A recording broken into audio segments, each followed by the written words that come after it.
ស្ករល្ងស្ដាយដីដូងកោសនិងអំបិលដាក់លើភ្លើងកូរទាល់តែដាច់ទឹកទុកឲ្យត្រជាក់ស្លឹកចេកកាត់យកធាងណាដែលចាស់ល្អជ្រៀកជាចម្រៀកតូចល្មម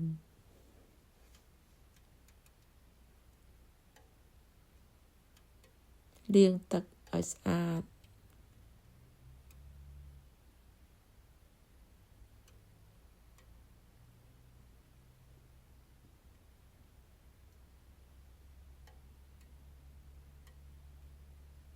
ស្រោសទឹកក្តៅឲ្យទន់ស្លឹកបន្តិច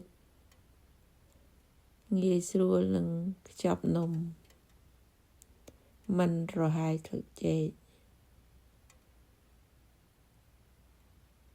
ទុកឲ្យត្រជាក់លាយម្សៅដំណើបស្ករអំបិលច្បល់ចូលគ្នាឲ្យសព្វ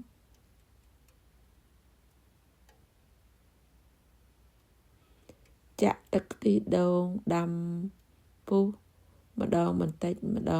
ចយកវែកកូរឲ្យសព្វទុកឲ្យត្រជាក់បន្តិចយកដៃមញីឲ្យទន់សព្វល្អខ្លាញ់លាបថាបបន្តិច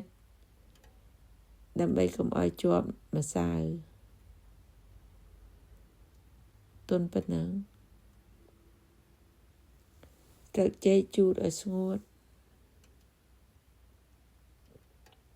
ដាក់ត្រួតលើគ្នាកាត់ជារង្វង់មូលងាយស្រួលខ្ចប់នំកាត់ជាទង្វែងក៏បានលាបខ្លាញ់ដើម្បីកុំឲ្យជាប់នំនិងស្លឹកចេក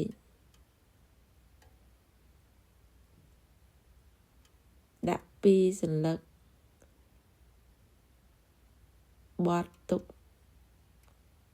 ឲ្យហើយម្សៅចាប់ជាដុំតូចល្មម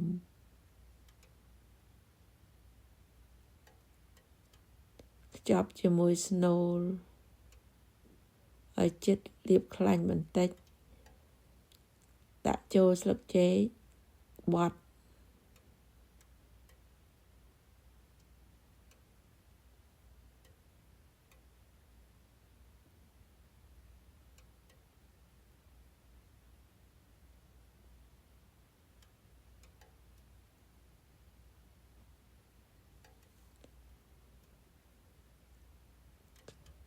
ចាប់រួចរាល់ហើយ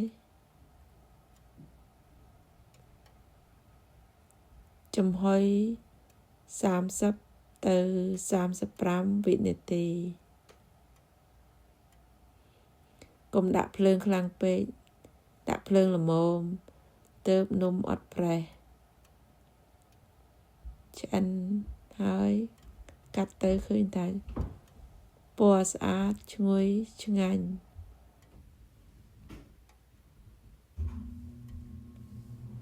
អរគុណច្រើន